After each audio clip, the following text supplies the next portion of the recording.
Hello and welcome to this latest Levelling Up Goals webinar in association with Read in Partnership. I'm Ian Dale and I'll be chairing the webinar for the next 45 minutes to an hour. Let me introduce our panel to you. Justine Greening is with us as always. She's former Education Secretary, Transport Secretary and International Development Secretary, and of course is the guru behind everything with regard to social mobility and levelling up. Joining me also today, Rodri Thomas, Managing Director at Read in Partnership. He's been with the organisation since 2008. Donna Morell is Operations Director at Read in Partnership. She's been with the company since 2003 as an employment advisor working on the employment zone contract in Stratford, and she's got a long record in the area of activities that Read in Partnership participate in. Robbie Moore is with us also, Conservative Member of Parliament for Keighley and Ilkley in West Yorkshire. So, Justine, I'm going to come to you first of all to sort of introduce the subject area of this webinar, and then maybe go to our colleagues from Read in Partnership to explain a little bit about what they do and why they're so interested in the Levelling Up agenda. Thanks, Ian. Today, this seminar's focusing a bit more on levelling up goal 8, which is health and well-being, but also levelling up goal 10, which is about the digital divide. Quite a broad discussion, but those two things really go together, and particularly for Read in Partnership, because it's obviously an organisation that focuses all about really getting people into opportunities, but slightly more than that, it looks at two other, I think, different areas. One is the barriers that people face, but secondly, it does that for people who many of us would think would be the furthest away from being able to get opportunity. So the two areas are health and well-being, and we know from things like the Marmot report how inextricably linked economic opportunities are and economic well-being, how linked that is to health well-being. So these two things go hand in hand. And we know that employers are increasingly themselves almost on the front line of health. Certainly during the COVID pandemic, many employers had to ask themselves more profound questions about the health of their employees than they've ever had to do in the past. I think the second piece of this, to briefly wrap up almost my introduction, is yes, health and economic well-being go hand in hand, but actually all of this is being done against the backdrop of an online world. The fact that particularly during the pandemic, we saw how important this digital divide and digital exclusion became, often to many of those people themselves who were probably already more likely to be locked out of opportunity than others. And so as we hopefully, bit by bit, possibly shake off this pandemic, this issue of digital skills, whether you are able to access services online, whether you're able to access work online, when we may face occasional times when we are working from home and we've moved much more to a hybrid working world. And when often, if you like, those skills that we need to do work are ones that are implicitly reflecting the fact everything is online. So you do need to know how to work online to do your job, let alone to be able to do your job remotely.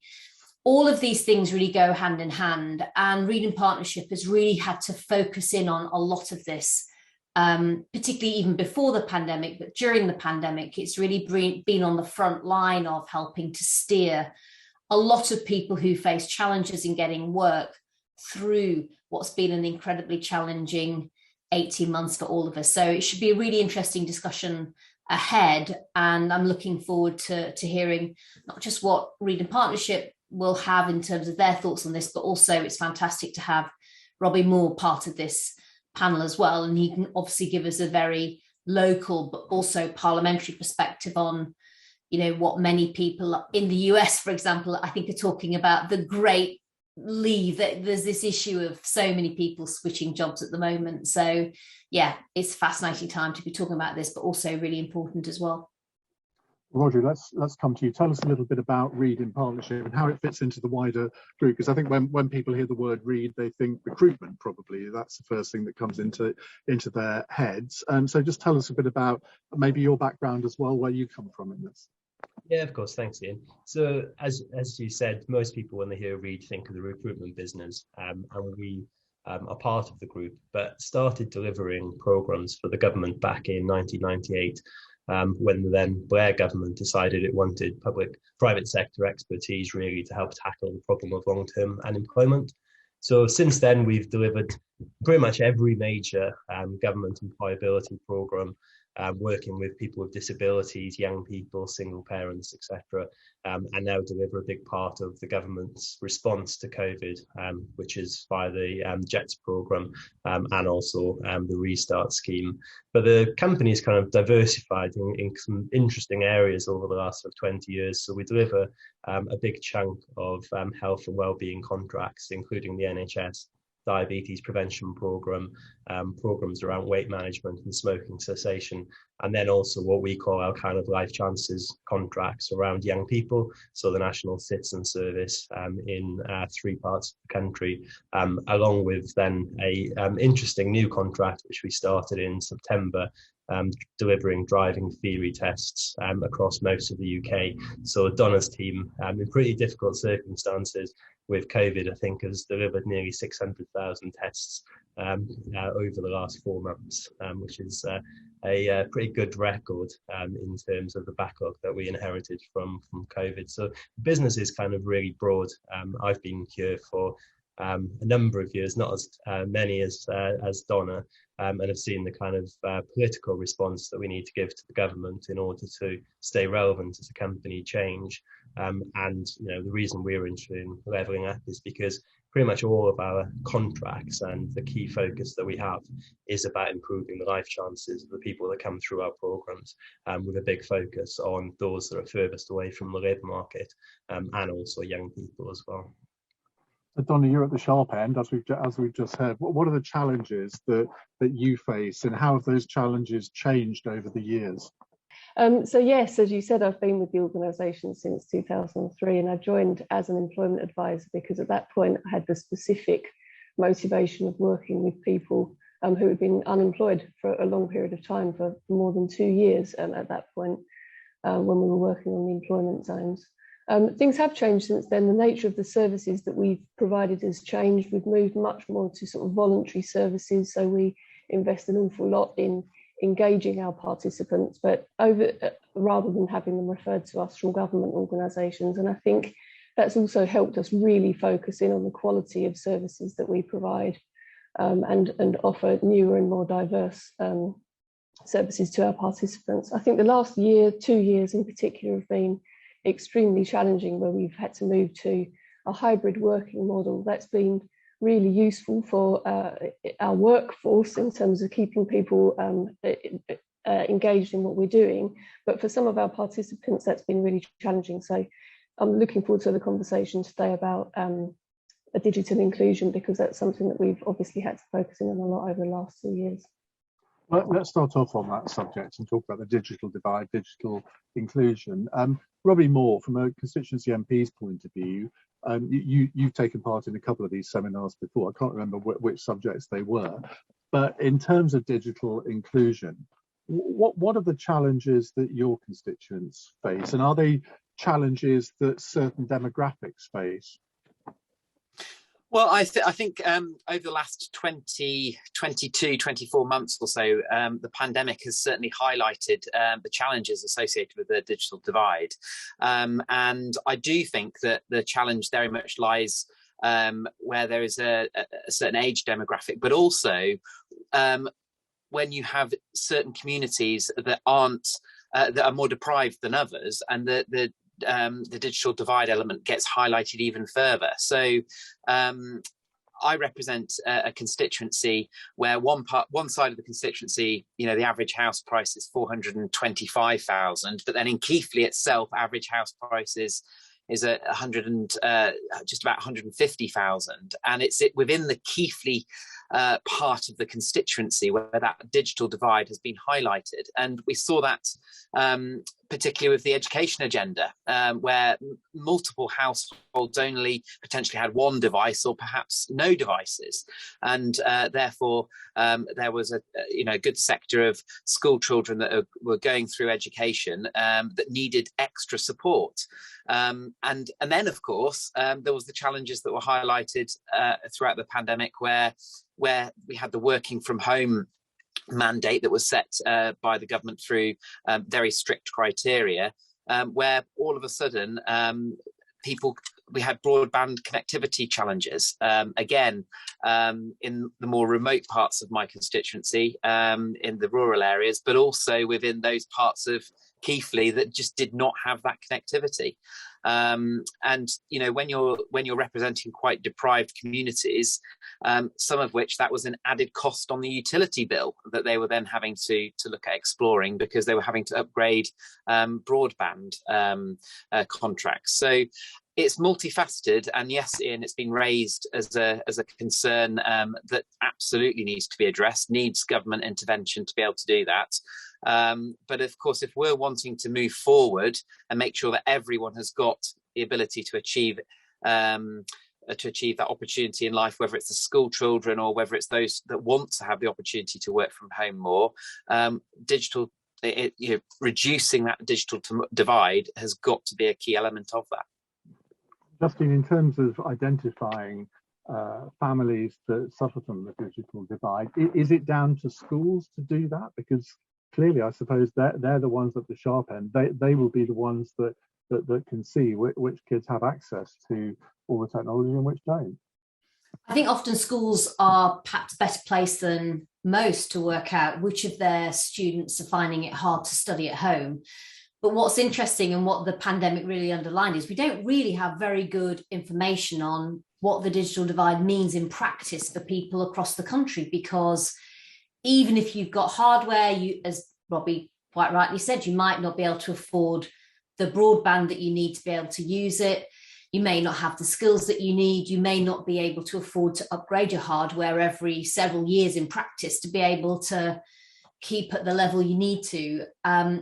I think on the flip side, of course, for people perhaps facing less of an ability to be able to get to work, perhaps people who are more physically disabled, actually, if we can have people online, then hybrid working holds out the opportunity for them to really be able to do work and hold down a job far more easily for them and their lifestyle, perhaps, than we've seen in the past. So it's that classic double-edged sword. But what we do know is that if you are on the wrong side of that digital divide, that is bad news.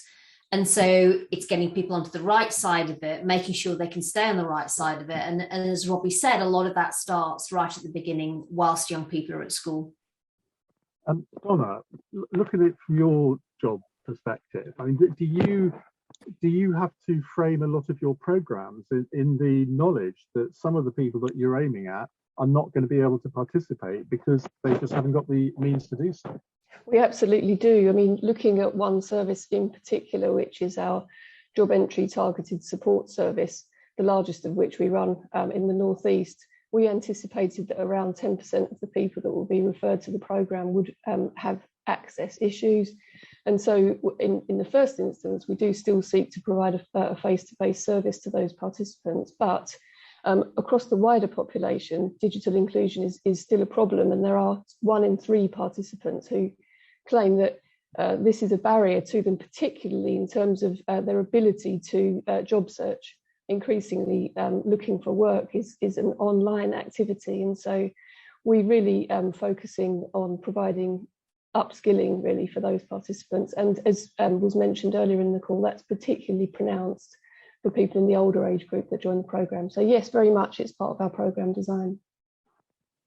I suppose, playing devil's advocate for a second, which is what I always say on my radio show when I'm going to say something unpopular, I suppose you could argue that there is no digital divide because everybody does have access to the internet. The libraries provide that access. So is it true to say that for some people it's just impossible? Yes, it is impossible in the sense that library access is not particularly reliable. You can't access it on an absolutely when you need to basis, and obviously the resources is limited in capacity, and there are people that simply can't access public services online in the way that they need to. So it certainly is the case that there are people that are without access. Rodri, when you're creating your budget and putting in proposals to government, how much do digital divide issues play a role in what you're saying and indeed the way you budget? Yeah, I would say that where the government's been really good over the last sort of 18 months is responding to sort of the COVID pressures. So the programme that Donna mentioned, the number of people that we've had to actually provide physical hardware to has been much greater than we would have expected. And the Department for Work and Pension has been very kind of open as to that being a kind of critical part of the spend. And what we, picking up the point that Donna mentioned, we've got participants now. We're pretty much, most of the big employers are still kind of doing interviews online because of COVID pressures. But it's really difficult if you don't have a PC or a laptop at home. Most people now think of digital as, a mobile, but you can't actually run a proper interview via a mobile. So we've had to, even during, the lockdown periods, had to have our offices open on an exception basis so that people can come in and apply and get some of the jobs. And those jobs typically at that point were kind of COVID related.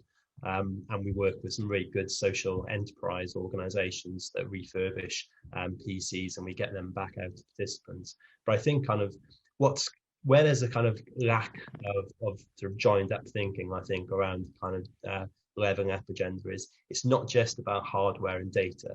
There is also now a kind of a real pressure point about how do you upskill people to use IT. And for all of us, we're on this call, but some of our participants that come in literally think that a job search element is looking in the local newspaper and trying to get those participants to create a CV or to be able to job search online.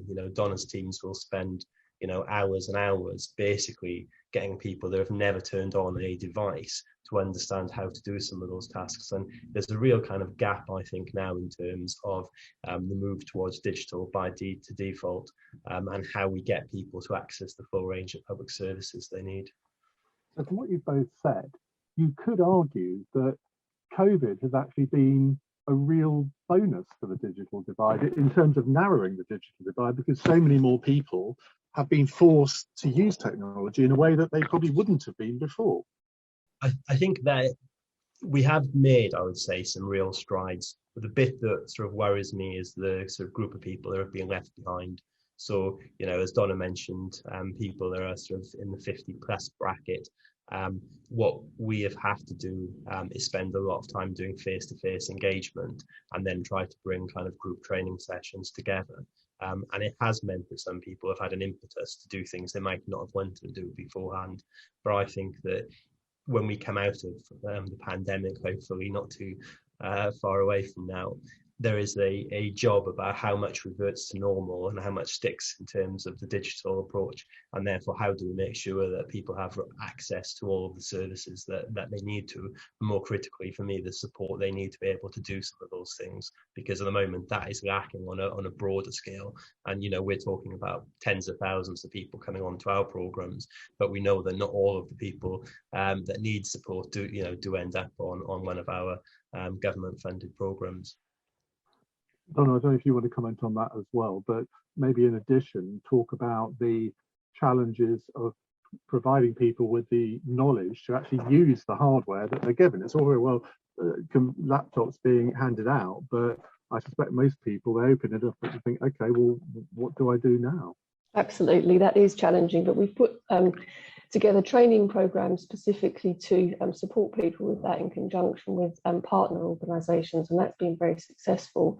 To your point on the impact of COVID, it certainly did accelerate, I think, some of the approach to this, but we were developing our own ability as an organisation in terms of hybrid working at the same time as reshaping all of our support for participants, and critically just trying to make sure that during a time when people really needed our services, that those people who were less engaged through that medium were still volunteering to come to us. So it has been a great challenge, but we're very pleased with the progress that we've made and have learned a lot in terms of how to do exactly what you've just said, which is to essentially to upskill people in those soft skills.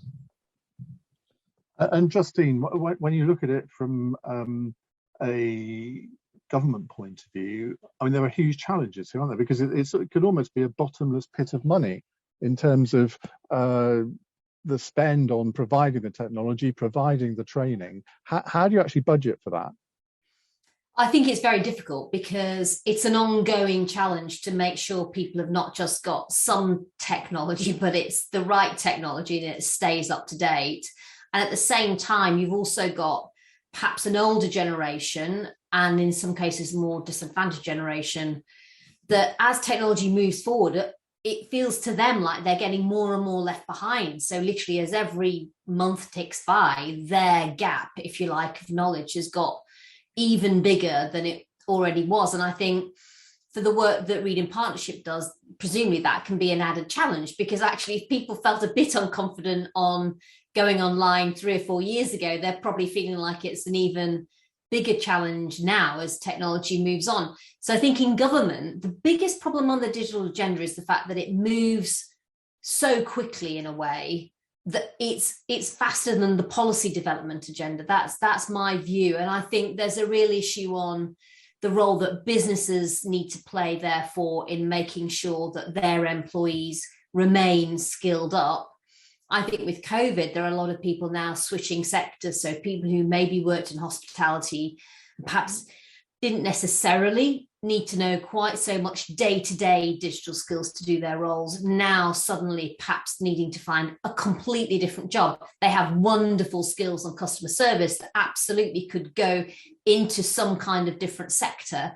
But actually, if they're going to make that transition, they're going to have to plug this digital skills gap. So it's a challenge for government and it's a challenge for employers. And I think it's about bringing in, as Donna said, some of those other sector organisations that really do know how to help people plug those skills gaps. You know, I talk with someone, I feel like I'm pretty confident on my tech skills, but come back to me in 10 years' time and I may well be saying I haven't got a clue, you know, what younger people are doing on tech today. And I think that's the problem. I think for all of us, sometimes it feels a little bit like you have to, you know, run to stand still on the various apps and things that are coming along. And some of them feel like they're social apps at the beginning, but hey, presto, within a few years, they've suddenly become core work skills. And I think it's that pace of change that often means people feel like they're getting a bit left behind. Robbie, as a constituency MP, do you sometimes get frustrated when government comes up with what seem to be really good, innovative plans and new programmes announced, hundreds of millions of pounds are announced, and then you think, yeah, but when are we going to see the effects of that in Keighley? I suspect that is a major source of frustration. It takes so long, and sometimes the delivery isn't quite what was promised in the initial announcement. Yeah, I think one of the biggest frustrations of becoming an MP has, particularly having come at this role from the private sector, has been the speed in delivery, because you know, we all enter this world of wanting to do the right thing and make the right decisions, but of course we want deliverability to be as quick as possible. And the public sector environment doesn't work, and government certainly doesn't necessarily work in at that speed. And yes, I think that sometimes announcements are great. Headline politics is generally what drives things, because it is all about wanting to be seen to deliver. And yet for an individual on the ground, unless you are feeling something tangible, you're seeing something tangible, then actually the deliverability in that has failed. And I just want to pick up on a point that everyone's raised about capital expenditure, because yes, it's very easy for a government to say, right, we're going to be investing in X number of laptops, because it's measurable. You can be seen to be delivering that very quickly. But actually where you make the biggest difference, as we've all sort of talked about, is that revenue expenditure, because that is about investing in upskilling on and training on how to use the equipment that you've invested that capital expenditure on. But of course, that's very difficult to then measure. how many people you have upskilled to a particular level to be able to use that better digital equipment. And therein lie the challenge, Ian, when headline announcements are made, but then how the measurability of delivering that revenue expenditure, which is really probably what makes that proper changing tangible difference on the ground to a constituent living in Keighley, is much more difficult to do. And then on top of that, Ian, I guess you also for this one add an infrastructure. And the fact that, you know, it's not enough just to be making sure you've got the right education and training, that you've got the right hardware. Actually, you've also got to make sure that there's this, you know, the right plumbing, as it were, so that people can access broadband. So I think it is a complex policy agenda for government, but ultimately, in a sense, you've got to get all of these three bits working. Otherwise, you won't have a winning strategy. And I guess for Reed, the challenge is succeeding in spite of some of those difficulties that your people you're working with might face. And we haven't really talked about the rural point that I think it was Donna mentioned, but these are really real issues, aren't they? If you can't actually get onto broadband, or you don't have the sort of level of access that you need to be able to do the roles that you perhaps want to interview for. Well, just to pick up on the point that you just made there, it's a point that we've talked about in other webinars. Obviously, there is a divide in all sorts of ways between urban areas and rural areas, but there's also a divide between rural areas and very remote areas. I'm talking about often coastal communities here. Do you find in Reed in Partnership that these problems are the most difficult ones to solve, where if you're in the middle of a city, you can get at people quite easily, whereas if you're on the North Norfolk coast or on the North Cornwall coast, it's a little bit more difficult? Rodri? Yeah, it is. And, you know, we, with our sort of the programs we run from the government, we are required to have local offices and facilities. But obviously the amount of investment you can put into a site where you might only get sort of 100 people a year is much less than what you would be able to do in a big city centre location such as Leeds. Donna, you'll know that, you know, on our driving theory test contract, which is different, but you know, we are delivering up in the Hebrides, Shetlands and Orkneys, finding community infrastructure on which to deliver some of those services and then run what is a sort of a tech product essentially to those people coming to take their test has been really difficult. And you know, we're still kind of grappling with some of the issues in those places which are very, very remote. But we know that it's absolutely critical to deliver a service, whether it's, you know, on our employment or youth contracts, because ultimately we don't want to play our part in further creating a gap for the people that live there. Donna, you were nodding there. Do you want to come back on that?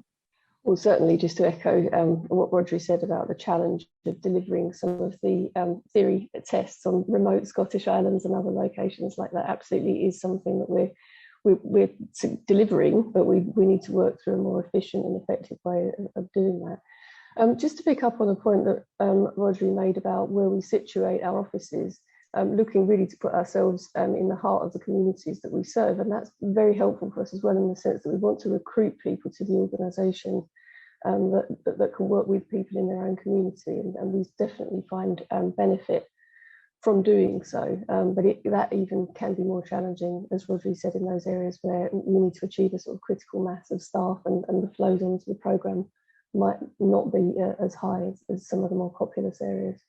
And how does it work, Rodri, when these programmes are created? Is it government comes to you and says, look, we'd like to do this, can you help us? Or do you have ideas yourselves and you go to government and say, well, look, we think you're doing this wrong. Would you like us to work out a plan to do it rather better? It kind of depends on which government department we're dealing with. Some of our commissioners are, I would say, really good and, you know, want to learn and understand how programs can be delivered better.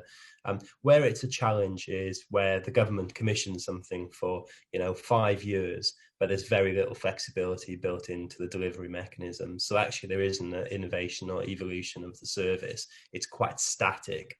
And whilst we can make changes as we go along, we are at times limited.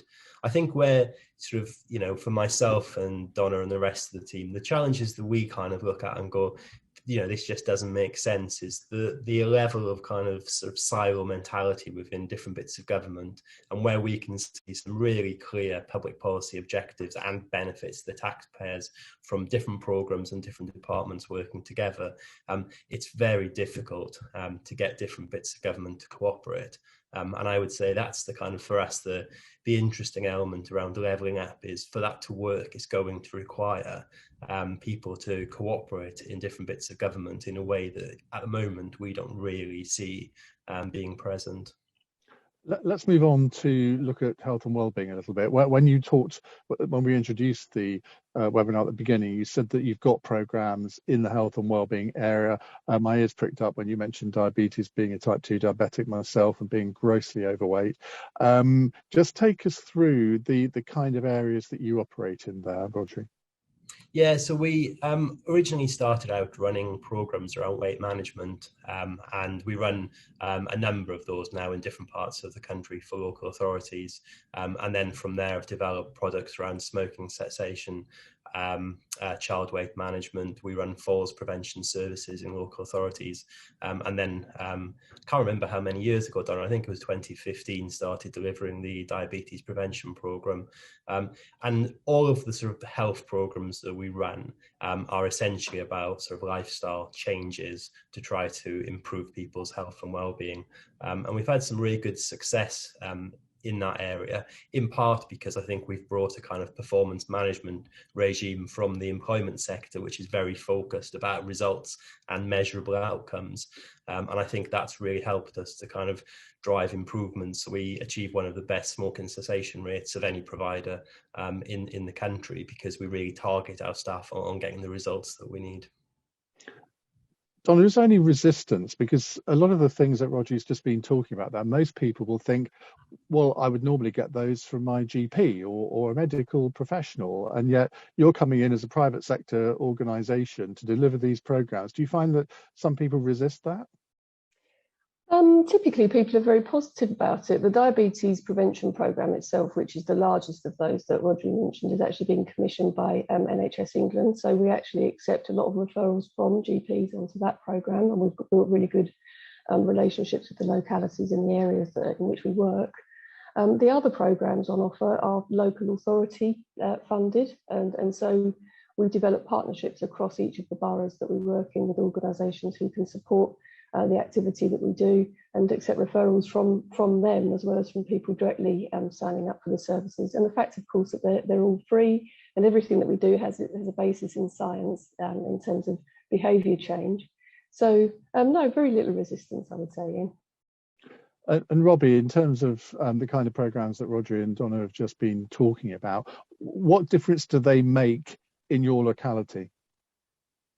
Well, I think accessibility is key. The more that you're able to roll out these programs so that more people, whether they're within the work environment or elsewhere, are able to gain access to them, the better it is. And I also think it's about making people feel that they don't have to go to their GP for every level of service. It can be offered through different streams. And of course, funding streams are done very differently as well. So as long as a constituent is feeling that they're able to gain access and the knowledge and the positive impact from that, for whether it's diabetes or elsewhere in the work environment, or in other environments, then the better, so much the better. Justin, in terms of trying to work out whether all of these programs have been successful, we'll come to Donna and Rodri to see how they do that. But from a government point of view, obviously any government department is presumably wanting to get value for money for the amount that they are spending on these things. How do you monitor that sort of thing within government? Well, it's the perennial challenge, isn't it? Because what you want is, as Rodri said, to provide some kind of flexibility so that the person providing the contract can innovate over time and that you're not completely tied in. On the other hand, you also want to be quite specific about what you're getting, precisely so that you can measure success or otherwise. And so that's the tension. I think for most government departments, there are procurement teams that have a pretty good handle on this. I think the biggest challenge is almost ministers making their decision about how much flexibility they want to leave in the contract, depending on what changes. And I mean, just picking up on some of the points that were also made, I think what's really, for me, really interesting about what Read in Partnership is doing is, first of all, you can start to see that often delivering levelling up is about changing people's lives. But that's a journey that people go through, from the version of their life they had before to working out how they're going to overcome barriers that are there, get skills they need, connect up with opportunity. But the way in which you can do that in one area is often telling you how you can do it for people in other parts of their life. And actually, there's almost this learning that we all go through when we've worked out how we got from A to B. We're like, oh, I can do that in a different element of my life that I also need to get fixed. And so it's building up a real body of genuine evidence on how we do that change process for people that is fundamentally what levelling up's all about. And I think the second part of real insight that you've got, we briefly mentioned local councils, is this issue of partnership. Because the challenge often on politics, as Robbie will know as well as I do, is that it is very adversarial. So it's often focused on where the differences are. And it often feels like a zero-sum game, that if one bit of politics is winning, then the other bit's got to lose. But actually, delivering levelling up is about people working much more collaboratively. And there's a real increasing premium, and I think local government has spotted this now, on partnership working, and whichever bit of that ecosystem you're delivering, if you like, at a local level, the ability to know how to cross out of just your bit, but to connect up with the NHS, with the local schools, with that local council, with perhaps the police and crime commissioner, all of that, actually, that skill set becomes crucial now. And so it's just a very different way of delivering change. You're not kind of ramming it through because you're in power and you're going to make sure this thing happens. Actually, it's much more about building a broader consensus and bringing people with you and mobilizing a much wider system. And that takes a very different kind of skill set, both in an employer and a deliverer like Read in Partnership, but also in politics. And I think it'll be interesting to see how our political ecosystem, in a sense, changes to respond to that very different ingredient for success, I think, that we have lying ahead. And Robbie, can you monitor this by your postbag or email box? If you're getting lots of complaints about a particular program, I suppose you can work out that it isn't working. Is it, from your point of view, I guess it's more anecdotal than raw data?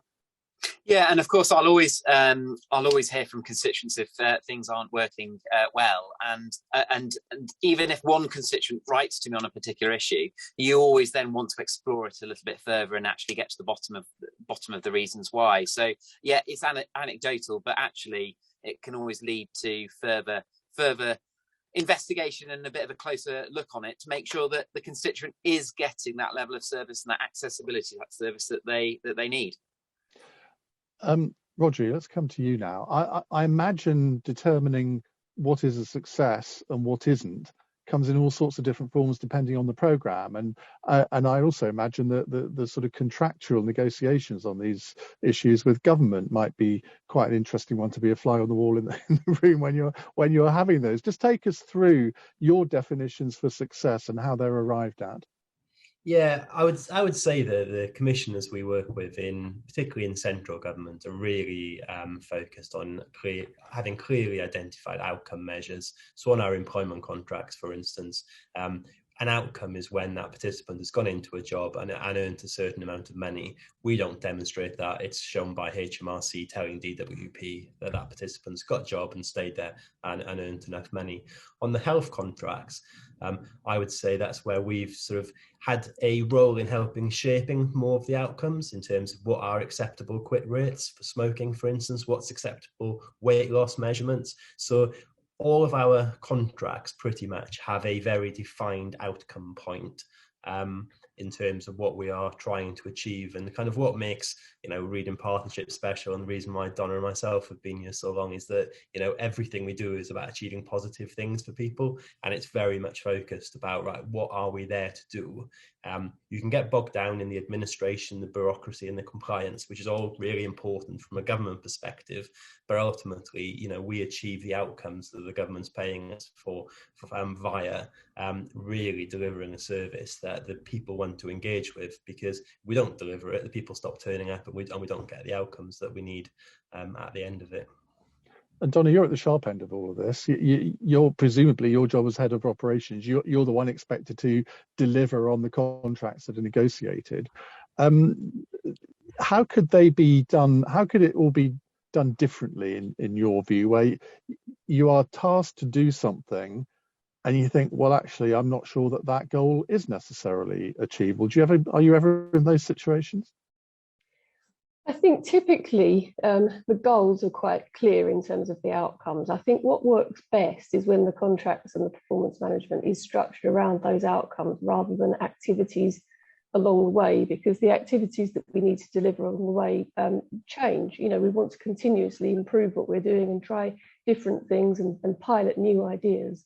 And as long as we're focused on very much on the outcome rather than sort of the more bureaucratic elements of contract delivery, I think that gives us the flexibility that we need. And some of our programs are much closer to that model than others, I would say. And that's something that we would always push for in a negotiation with the commissioner at the start of the service. And Justin, what do you think could be done to improve the performance management or target setting that is done within government? Do you think sometimes the targets aren't strict enough? I think it's more about having a longer term view on where you're trying to get to. You end up counting widgets, as it were, when you're doing something that's so short term. All you've got time to do is say, how many people turned up to X? And that's the sort of activity throughput, you know, measure that Donna talked about. And it does tell you something in and of itself, but it doesn't actually tell you an outcome. And often particularly when you're talking about levelling up issues, those outcomes take longer to really be clear in someone's life and the outcomes they're having in their lives than just 1 or 2 years even. So the key is, I think, having a sensible time scale that genuinely allows the outcomes you're looking for to become apparent. And by all means, have some earlier lead indicators that might tell you whether you're on track. But I think that's the key thing, is having a long-term approach. And interesting, my experience as Secretary of State for International Development, often we were talking very long-term. And so we absolutely needed to understand how we were going to find projects that were getting off track. And often that would be setting some clear medium-term parameters, but also then almost tram lines. So recognizing that there'd be some times when things were going better, sometimes they were going slightly less well, but actually it was really only when things got massively away from what you're expecting that perhaps you needed to come back and have a more fundamental look at whether or not they were going wrong. So in other words, we designed our approach so that ministers weren't micromanaging unnecessarily and actually were able to then put their time, which was obviously always going to be limited, into more strategic things and genuinely looking forward at horizons to say, well, where do we need to be going in the next 2, 3, 4 years? And then having a clear approach that meant our officials could really focus day to day on working with our providers, delivering on the ground. And I think that means you really do have to also have some trust alongside those clear contracts with the people that you're working with. But I think if you've got those same values, those contracts and outcomes that everybody buys into delivering, then that puts you in a much better place, because actually you start seeing yourself as one team rather than you as the procurer and then them as the deliverer. And I think that was really the trick that we tried to achieve in international development, was really being one team delivering one set of results for one reason, and then all running towards doing that collectively. Robbie, we're recording this at the beginning of 2022. Obviously, there's been a lot of chatter over the last few weeks about the levelling up agenda. There have been various polls showing that in the so-called red wall seats like yours, your political opponents are on the march. I don't think that's an exaggeration. In terms of the subjects that we've talked about here today, what would you like to see the government do to prove that it is serious about levelling up? Well, I think on the topic of the digital divide, I would like to see much more emphasis put around training and making sure that more investment is given around that revenue stream. Because if you take many of the red wall seats, not just Keighley, like I represent, that have a strong manufacturing, engineering, tech-based background to them, there is a huge shortage of skills there, but also a lot more people are wanting to work from home. And you know, I've got people now that are wanting to upskill into different types of agenda and different types of jobs that involve having that digital ability. So I'd want to see the government on that digital divide agenda put much more emphasis on reducing that through training and upskilling, and then having some measurables associated with it. And of course, on the health agenda that we've just been talking about as well, increasing accessibility through different outlets, so that there isn't just an emphasis that everyone has got to go and get see their GP or the like, but actually have a much more of a range of an ability to get access on for information through the work environment. I think that would be a good part of that complex matrix of levelling up. And is there anything that you, Donna, or you, Roger, would like to see the government do that maybe you think with your experience you could suggest that to them they ought to be doing? Donna? I was actually going to leave Rodri to answer that question. Go on then. Thanks, Donna. I think going back to the point Ian that Justine made, which I think is really critical on this, because the focus around partnerships and different bits of government coming together is critical, because it's not always a case of spending more money. And often it's about how do you spend the money you've already got more wisely so you can reach more people. And I would say that there are bits of the levelling up agenda that could move forward really quickly from a policy perspective in terms of genuine impact on the ground. I just worry that the government will become kind of bogged down in process and creating things, when actually some of these systems and processes and contracts already are there and exist, and just need to be kind of refocused with a proper shared objective. I want to finish up asking the two of you something which is totally unrelated to this subject, but neither of you are exactly in your dotage, and yet you've been with Reed in Partnership for, in your case, Rodri, was it 12, 13 years, and in your case, Donna, 18. That's actually quite unusual in today's business environment, isn't it? Now, apart from you're obviously going to say it's such a wonderful company, blah, blah, blah, but because it is so unusual, I just wanted to ask, sort of, because most people around your ages will have been with maybe three or four different jobs over that period. Why stick with the current job, apart from the fact that you enjoy it so much, Donna? You can't shift this one onto No, Roger, absolutely. I imagine that there'll probably be some overlap in our answers, but I'm sure there are differences too. In my case, it's been that I've had opportunities, I think, to fulfil my own potential working for this organisation. I joined with a very specific motivation in 2003 to support long-term unemployed people back into work, as I mentioned at the beginning. But our service has broadened so much, and I've had so much opportunity to do different jobs across different services in different parts of the country, and learn new skills and develop my own leadership ability, such that it is. And it's been a fantastic environment to do that within. And we're focusing here on levelling up and in a broader sort of scope. But within this organisation, it's about us creating a great place to work for our employees, as well as providing exceptional services for our participants. And I believe that we're genuinely trying to achieve that here, and it's been a very good experience. Roger is going to say what she said.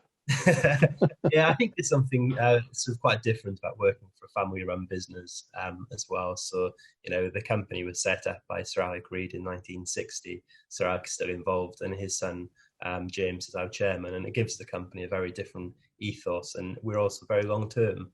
So we don't have the pressures that companies on the stock market have in terms of quarterly results. It is about how do we run and organise the business for the long term, which is why we maintain our contracts and keep the government commissioners that we've got.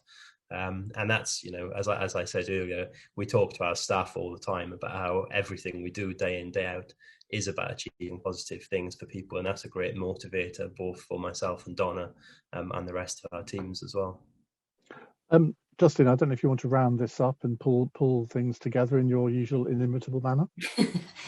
Thanks. I think it's been a brilliant seminar, really, because, for me, this issue of social mobility and connecting people up to opportunities, allowing them to reach their potential is absolutely what fires me up. And it's why I can totally relate to what Donna and Rodri have just said, because it's really what they're putting their time into every day. And I'm not surprised that people love working at Reid in Partnership, because it feels like it's a company that genuinely has a mission on transforming people and communities. And I think that's hugely important in and of itself. And I think there's a growing recognition, I think in politics, I guess that's fair to say as well, Robbie, that this is at the heart of how we'll be successful as a country. And I think what's come out of this is there are lots of different elements to levelling up. It is complex, we know that, but fundamentally it's about people, and it's about being able to work with those people to remove the barriers that are holding them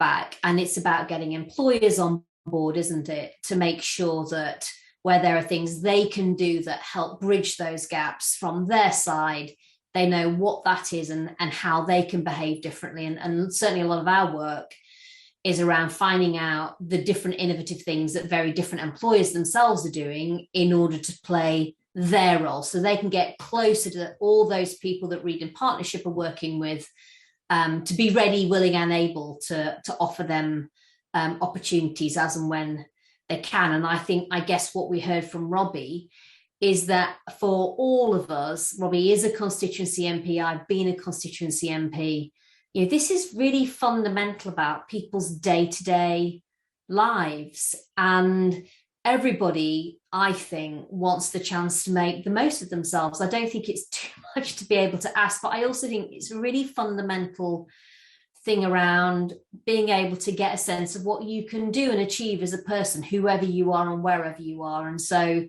that translates into some very practical issues around work and employment and skills. And that's why this agenda matters so much. But it's been a brilliant seminar today, and really interesting hearing both from Reid in Partnership, but also from Robbie around the local aspects of what opportunity means day to day to people. And thanks, Ian, for being such a great chair. Well, Justine, thank you. So we'll have a group hug. And thank you to Donna Morell and Rodri Thomas from Reid in Partnership, and to Robbie Moore, Conservative MP for Keighley and Ilkley. If you've missed any of our other seminars, and there have been probably about 20 now, you can find them on the Fit for Purpose website at fit-for-purpose.org. I've been Ian Dale. Thank you very much for watching. Join us next time. Goodbye.